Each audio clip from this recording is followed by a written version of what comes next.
تو خیر یہ بندوں کے اعمال پر ڈیپینڈ کرتی ہیں چیزیں کہ بندے کو زندگی میں کتنی فکر تھی مرنے کی اور آخرت کی. واللہ علیم بما یفعلون, اور اللہ ان کے کاموں کو جانتا ہے.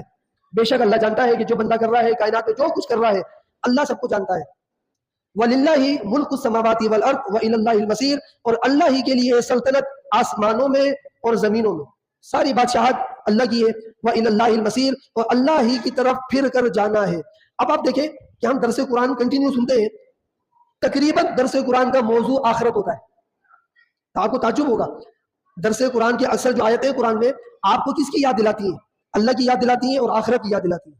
ہر آیت کا یہی مفہوم ہے کہ اللہ جو بار بار ارشاد فرما رہا ہے کہ کائنات میں دنیا میں آسمان میں اللہ کی بادشاہت ہے, تمہیں اسی کی طرف پھرنا ہے. تو اشارہ دے رہا ہے نا اللہ کہ تمہیں ہمیشہ ادھر نہیں رہنا, تمہیں اسی کی طرف پھرنا ہے. اتتخذون مصانع لعلکم تخلدون, وہ نا کہ تم مکان تو ایسے بناتے ہو, اتتخذون مصانع لعلکم تخلدون, جیسے ہمیشہ تمہیں ادھر رہنا ہے.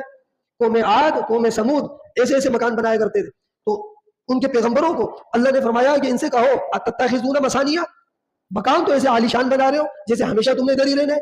اس لیے حضور علیہ الصلوۃ والسلام نے, ہمارے حضور کا مقام اور حضور کا اسٹیٹس کتنا اعلیٰ ہے کہ حضور حبیب پروردگار ہے, حبیب اللہ ہے نا, اللہ کے حبیب ہے, اللہ کے دوست ہے, محبوب خدا ہے, دونوں جہاں کے مالک. ہم کہتے ہیں بھی سرور دو جہاں, شہنشاہ کونوں مقام, کتنا ہائی اسٹیٹس ہے. حضور کے حجرے دیکھ لیں آپ, یہ سمجھانے کے لیے بتا رہا ہوں. حضور کے حجرے مبارک آج بھی حضور علیہ الصلوۃ والسلام کا جہاں روضہ پر نور ہے, روضہ انور ہے, کس کا حجرہ ہے وہ حجرہ تو حضرت عائشہ صدیقہ کا ہے. چھوٹا, حضور نے ساری زندگی وہی انہیں حجروں میں گزاری ہے, مدینی لائف. آج بھی حضور اسی حجرے میں آرام فرمائے, چھوٹا سا حجرہ ہے.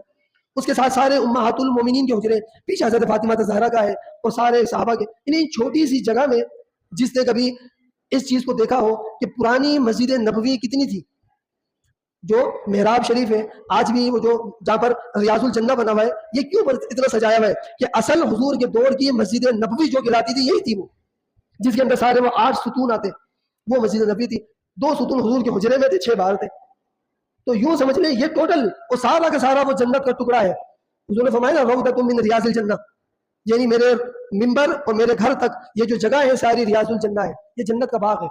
تو یہ حضور کی سادگی کا عالم تھا کہ حضور نے پوری زندگی اتنے چھوٹے حجروں میں گزار دی, اور حضور کے نام لیوا, حضور کے عاشق, بلڈنگیں, محلات, خواہشات پھر بھی نہیں بھر رہی. چلے بھائی آپ نے سب کچھ دنیا کے خاطر جو کرنا تھا کیا, تو دین کے خاطر کیا کیا؟ سوال تو آئے گا نا, دین کے خاطر کیا کیا آپ نے, اپنی آخرت کے خاطر کیا کیا؟ تو یہ ایک سوال ہے جو بندہ خود ہی اپنا محاسبہ کرتا ہے کہ ہم اپنی زندگی میں کتنا مال خرچ کر رہے ہیں اور آخرت کے لیے, رب کے لیے ہم نے کتنا کچھ کیا. اس کا حساب